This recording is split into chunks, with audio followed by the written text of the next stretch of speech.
The first blow, arrogance in fire. The alien fleet descended on Eos Prime, a young human colony orbiting a sun far from Earth. They did not come with words or diplomacy. They came with laughter and flame. The Drakthal, a species of scaled warlords, took delight in conquest. Their commander, High Fanger, ordered the bombardment not as a strategy but as sport. Cities were vaporized in streaks of ultraviolet fire. Families scattered into dust before their echoes could fade. The colony's skies turned crimson, and the survivors were chained for spectacle. Fanger had the arrogance to broadcast the massacre across open channels. His voice boomed, dripping with mockery. Human resilience, a myth. Their blood is thin, their courage a lie. Watch them beg, watch them burn. The galaxy heard. Empires far and wide nodded in agreement. Humanity had reached for the stars too soon, they said. Earth would never dare answer such brutality. The banquet of mockery. Weeks later, Fanger sat in a hall of banners, each one representing a conquered world. Beside him were delegates from other alien powers, enjoying the sight of human prisoners forced to kneel. The banquet was not about food. It was about humiliation. Fanger stood before the crowd, holding a chalice carved from a melted human ship hull. He spoke of humanity with venomous pride. They crumble under pressure. Their colonies are glass and bone. Earth hides in fear, clutching to myths of honor. They are weak, unworthy of the stars. Their fleets are but shadows of what war demands. The aliens roared with approval. Yet one guest at the far end of the hall remained silent, a woman draped in a robe of midnight blue. Her eyes were unflinching, her presence sharp as a blade. She was not a servant, she was not a captive. She was Ambassador Ilara Kine of Earth. The silence before the storm. Fanger, amused, allowed her to speak at last. He wanted her to beg, to weep, to confirm his story of human weakness. Instead, she rose slowly, every step echoing like a drumbeat. She let him boast. She let him grin. She let him claim that humanity was nothing but dust scattered on alien winds. Then she stopped, facing him. Without a word, she pulled back the folds of her robe. The hall froze.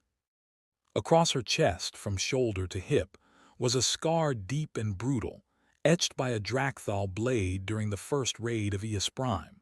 She had survived when the colony burned. Her voice cut through the silence like iron across stone. You think humanity's silent because we are weak. No, we are silent because we are patient. We are watching. We are preparing. And when we answer, you will know this scar was your warning, your only warning. The breaking of the quiet. Her words echoed into the stars. Within hours, alien scouts reported something unnatural on the edges of human-claimed space. Vast signatures appeared, engine wakes larger than planets. Dreadnoughts rose from hidden shipyards that had been silent for decades. Earth had not been idle, it had been building. Communications blacked out across systems as human fleets mobilized with chilling precision. Entire constellations dimmed as carriers slipped into slipspace, their hulls engraved with mottos older than the colonies themselves. We remember. On every channel came a single transmission. Earth Command is awake. The flood of iron and flame. The Drakthal were first to feel it. Their fleets, once predators, found themselves prey.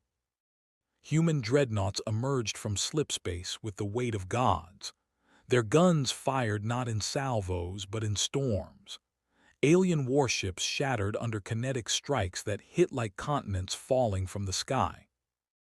Orbital bombardments returned, but this time it was human fire that fell, surgical, absolute cleansing. Entire fortresses crumbled in minutes. Troop carriers descended onto Drakthal strongholds. The ground shook as soldiers of Earth marched, their exosuits gleaming black under alien suns. They did not roar. They did not chant. They advanced in silence, a storm with no need for thunder. And wherever they fought, whispers spread, "This is vengeance, not war." The reckoning of Fanger. High Fanger's fleets crumbled. His allies scattered. Desperate, he called for reinforcements, but none came. The galaxy had watched the tide turn, and no one wished to share his fate. When the humans reached his throne world, Fanger stood upon his palace steps.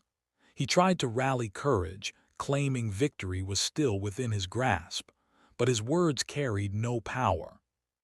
For at the front of the human vanguard stood Ambassador Ilara Kine, clad now in black armor.